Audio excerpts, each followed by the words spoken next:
do have quorum. What, hon? Yeah, we do. Yeah, What'd he say? we have quorum. Quorum? Yeah. Yeah, I think we do. Okay. Yes, we do. We're going to start. Hey, let's go.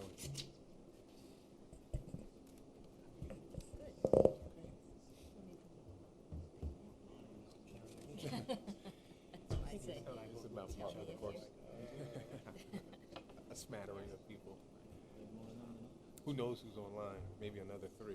Yes, we do. Okay. Got it. Okay. This is gonna hold it. I think this is a good, but I think it's always a small amount, but I think it's always a very interesting amount. So that's always good. Actually, this is.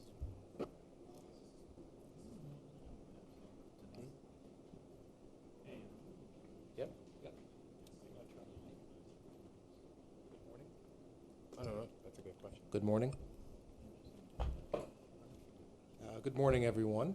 My name is Nick Spordone. I am the Department of Information Technology and Telecommunications delegate to the Commission on Public Information and Communication. I understand that the Public Advocate's running slightly late, so we've spoken to each of the members here, which comprise a quorum, and I think for the time being, we want to try and get the meeting started and try and proceed as much as we can until the Honorable Public Advocate gets here. So, if we're okay with that, we'll just we'll take a motion, I guess, if we can begin the meeting. Somebody want to give a motion?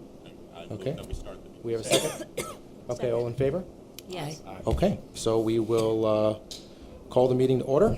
Okay, welcome everyone to the latest meeting for the Commission on Public Information and Communication.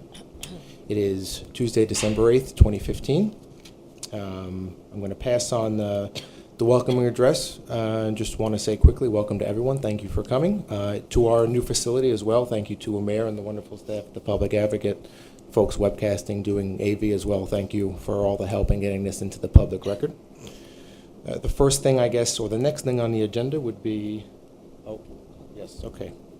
We're going to do a roll call very quickly, actually. So we have, that's right, we're going to start with representation from the representative from the Corporation Council, Stephen Lewis. Here? Okay. Amin Ramashariki. Here. Okay. Nick Spordone is here. Janet Choi. Here? Clayton Banks. Here. Dawn Barber. Here. She is not here. Okay. Isidro Medina.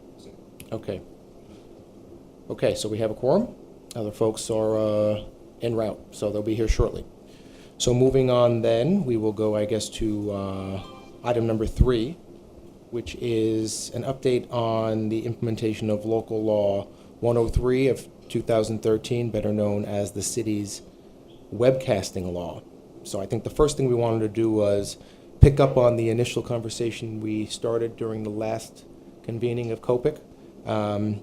I can contribute also, and Janet, I know we wanted to talk about some of the plans for training resources and some technology aids for boards that are looking to comply with the webcasting law, may be doing it and want to be able to do it better, or may know they need to do it, but are not sure how to go about it. Okay, so I'll turn it over to Janet. So since our last discussion, we have been exploring a couple of things. One is how to go about providing the best guidance for all of the organizations and agencies to help them comply with Local Law 103, and also if we were to build a lending library, what would that look like? What would be the best practice and use of an application of that, and what would be the best way to execute it?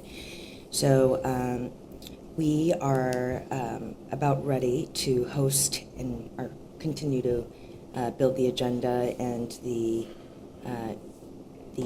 training for a best practices workshop to be held in February, the first of what we hope will be a couple per year. And this is essentially to give the agencies and organizations who are looking for guidance, tips, pointers, and best standards and practices for effective webcasting. As we've looked into this, we have realized that the technology is changing so quickly, and that there's no one best way to do anything. We can't possibly say, this is the equipment you should use, this is how you should do it, because there's so many different ways to do it, and the technology is changing so quickly that we don't want to give information that's obsolete. So I think what we have sort of concluded as we've looked into this is the best thing that we can do is show them what the goals are. So we want clear and audible audio. We want a clear visual representation. Everything that is needed to best fulfill the spirit of the law. Even just looking around at this meeting, you can see, there's 3 people, there's a whole slew of equipment. So there's any number of ways you can accomplish this. And I think all we can do is provide guidance. And of course, the information is out there for organizations and commissions and agencies to look for the information on their own. But the idea is, as the city, we can help provide guidelines and sort of the goals in each. So that's sort of where we're at. Yes, thank you, Janet. The other thing I would add, I know from our conversations, we touched on this with Umair and the public advocate staff a little bit too.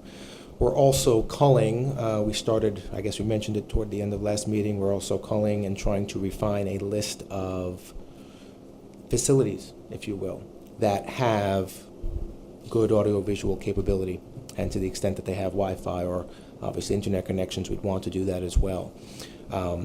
The thought, though, is if there was a pool of public places that the city has or has access to, we can put those into one place, a pool, and then have a calendar developed so that we might have agencies have the ability to reserve certain dates and times. Good morning.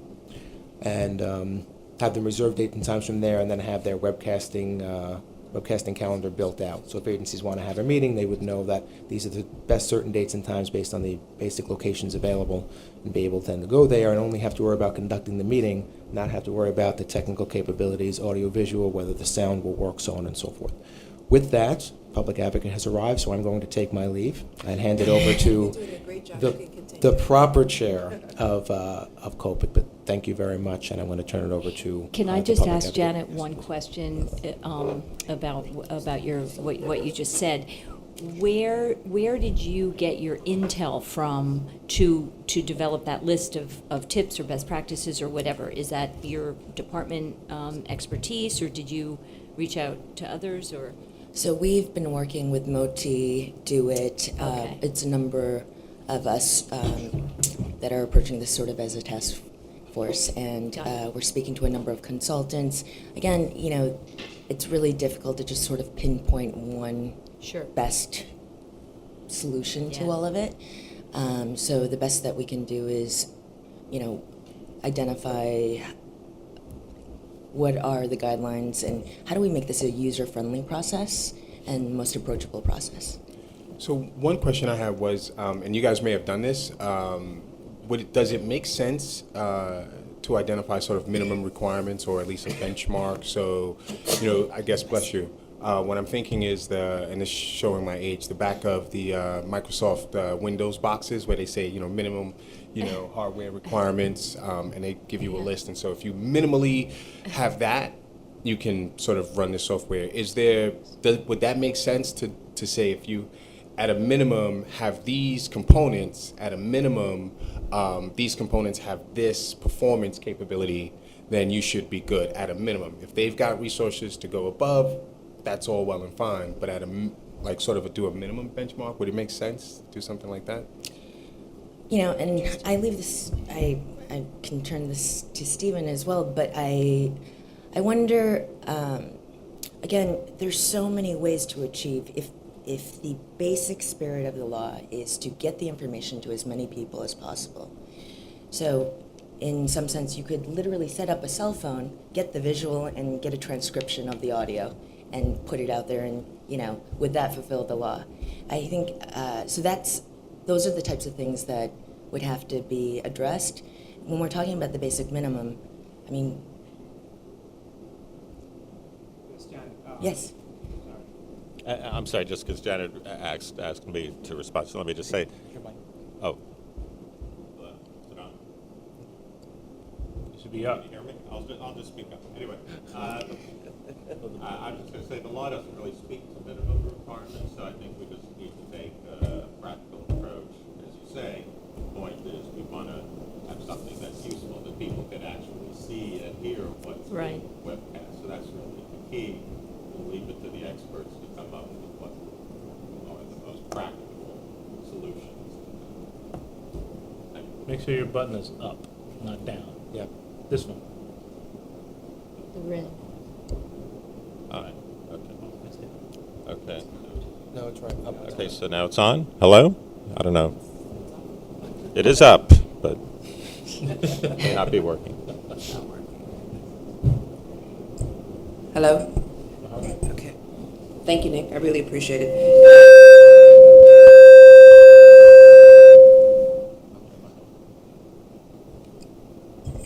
There we go. I want to thank all of you for being here, and I want to apologize for my lateness. And I want to, of course, welcome all of the members of the commission, and I want to thank John Jay for hosting us here today.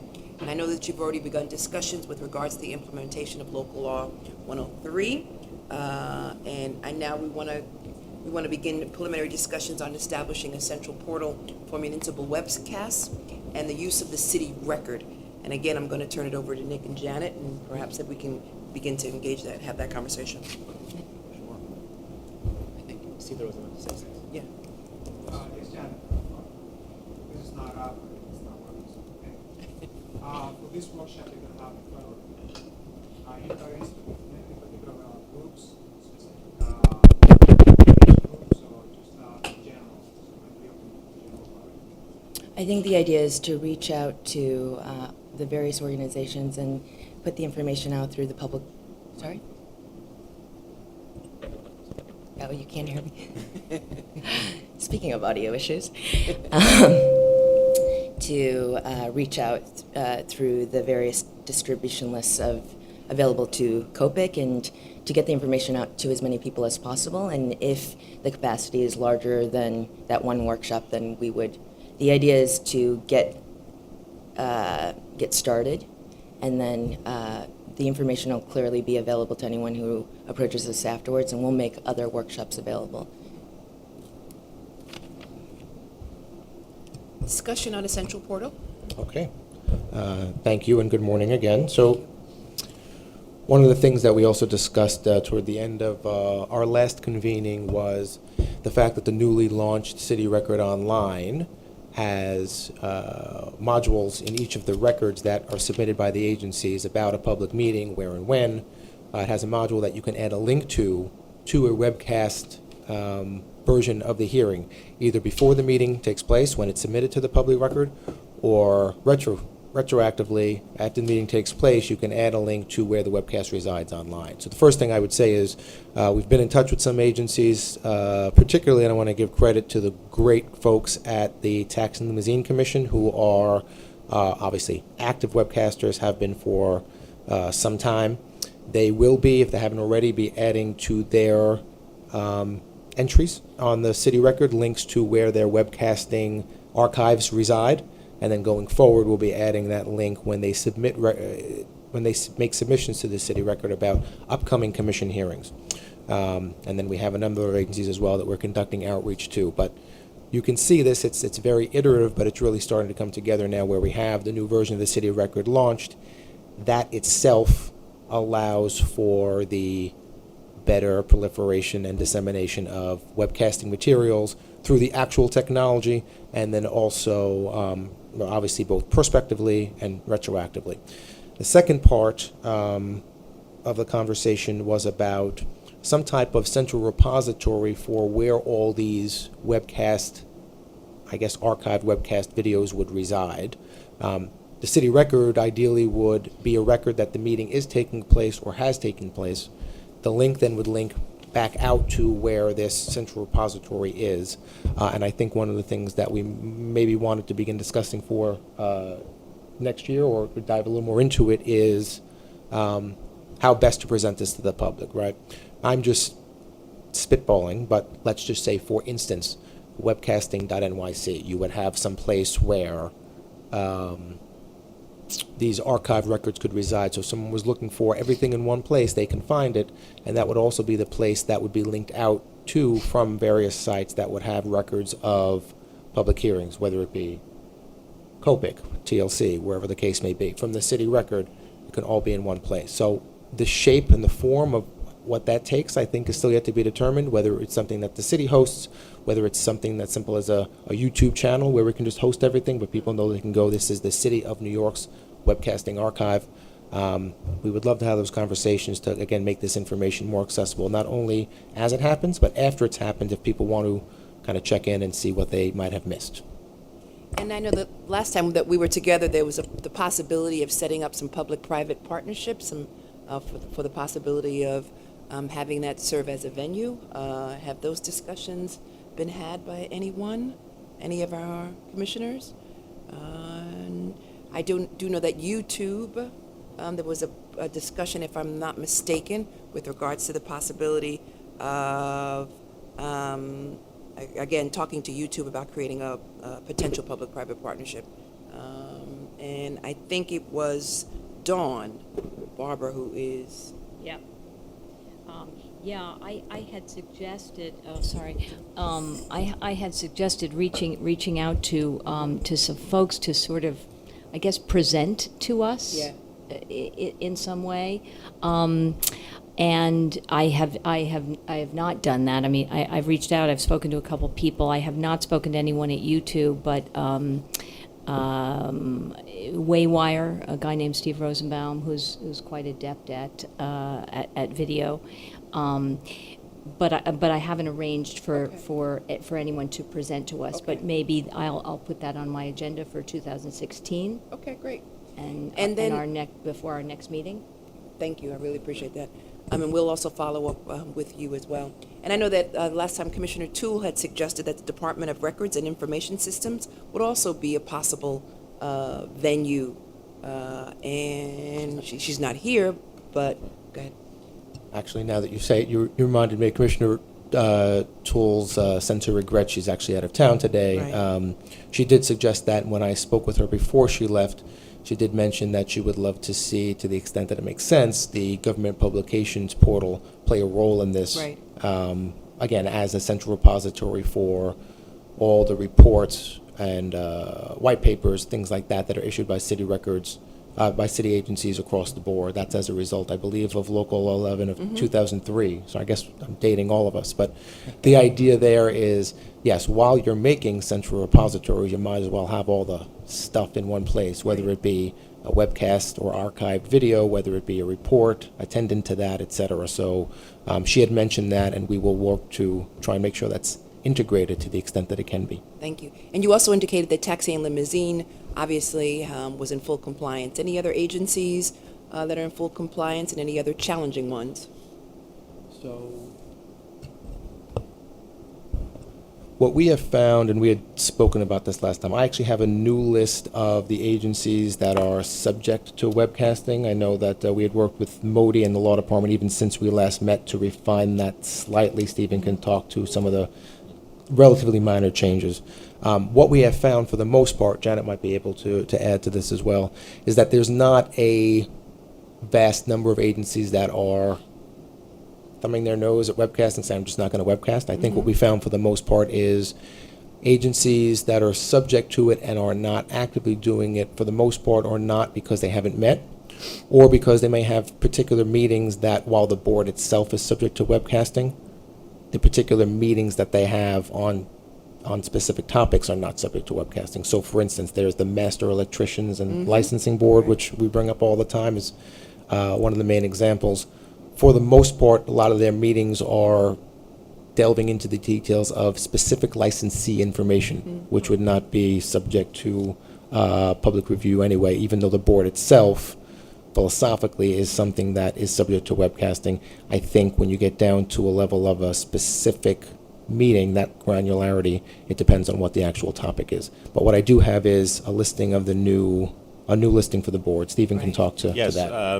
And if I remember, the last time we met, there were also challenges related, financial challenges that some of the agencies had raised. I think that's right. I think Yeah. that's something that we're just trying to work out, and Right. again, to make these as practical and Right. easy as possible. In terms of the list, there really aren't that many significant changes. It was mostly just getting some updated information about some of the smaller entities, which in recent times, there have been certain shifts in responsibilities that may have changed whether they would be on or off this list.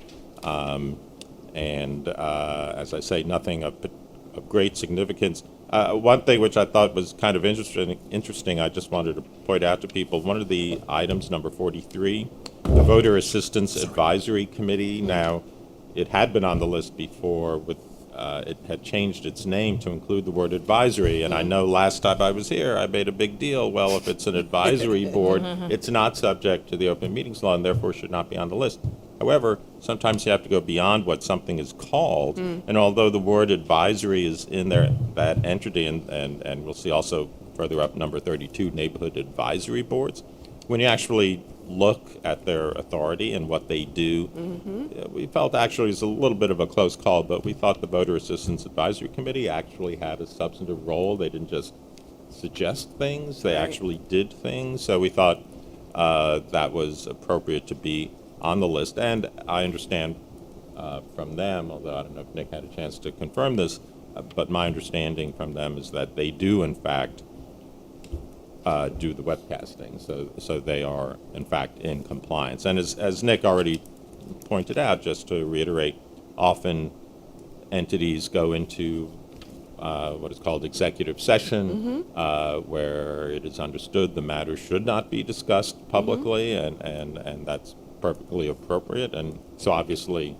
at those times when people have those kinds of meetings, they're not going to be webcast. So I think that brings us up to date on that. Any other further discussion on this issue? I believe that the only other thing that we mentioned last time was also that some of these had not had a meeting, Yes. right? Right. Since the law had been passed. And we were going to, my office was going to reach out and see whether or not they were, it was just whether or not they were still in existence, or whether or not they were planning any meetings, or the status of the particular board and/or advisory commission. Moving on, can we now have an update on the website progress by Umair and Nick? Do you want to pass out? Yeah, sure. Okay. So, Umair, obviously, as everyone can guess, is a great partner in all this. And a few weeks back, we had talked about the possibility of, and let me pass this out while I'm speaking. Yeah. So this is not at all a final thing, just so you have a sense of what exists now. A number of years back, we had I'm not sure if it was the prior public advocate or the one before the prior one, immediate past or immediate past. Betsy got that? Either Betsy or, I think it might have been Betsy or Bill, one of the two. I'm not sure how far back this dates, but there was a request that came in, obviously, at that point to, and this is a shameless plug for my agency, but to do it, that maintains and helps agencies build and craft websites around the city for a C.O.P.I.C website. So we had stood it up for them. It's got basic functionality, as you can see, but the content it was never updated. It ended up laying fallow after that. So what Umair and I thought we would do at a staff level after we talk about it today is between now and the next time we get together, we will work to try and just get that content updated with recent information. And due to the work of this commission, I'd say over the past, I guess it's a year now, we have a good amount of stuff to put up there, right? So we have meeting minutes, meeting agendas, what we've accomplished. We have information on webcasting, best tips, maybe even links to the webcast hearings that we've held. Yes. So we have quite a bit that we can talk through and update the site with. And then longer term, I know Clayton had grabbed me before the meeting, I think once we get the content updated, if we want to talk about the site itself and maybe changing the look and feel of some of the functionality, that's a longer term conversation. But I think in terms of having a a web presence for the time being. We want to make sure we have the content updated. You may have something to add. There's not much else left, but thank you, Nick. No, so I mean, the idea is to help institutionalize C.O.P.I.C, and by having a web presence for a body that's purpose is to provide information to the public of city information, it's only appropriate that we have a forum and a venue to do that through a website. And so that is something that we're eagerly working on and moving forward with, and we hope by mid to late January to have a fully functioning operational website for people to access all of our C.O.P.I.C records, and then over time we can tweak it and adjust it, make it more user friendly, but at least start to get this information out and have things accessible, including some of this webcasting information that Janet was talking about, and the best practices that we want to set up to have this information available. If there's we plan on creating a lending library for webcasting where people can get that information, how they can get web cameras to lend, to use for their own proceedings. So it'll have that type of information along with our webcasts, and it'll have a mailbox so people can communicate more directly with C.O.P.I.C. So I see this mock template. May I suggest that we add the members of C.O.P.I.C? A little biography on each of the members. Or does anyone else have any comments or recommendations with regards to the mock template of our website? Absolutely, we can add that. So Okay. I think what we want to do is together get staff, and we'll kind of do the site map as it is, and get that up and updated. That'll be great. Thank you. Anyone else? I just want Yes. to volunteer that I'll be helpful.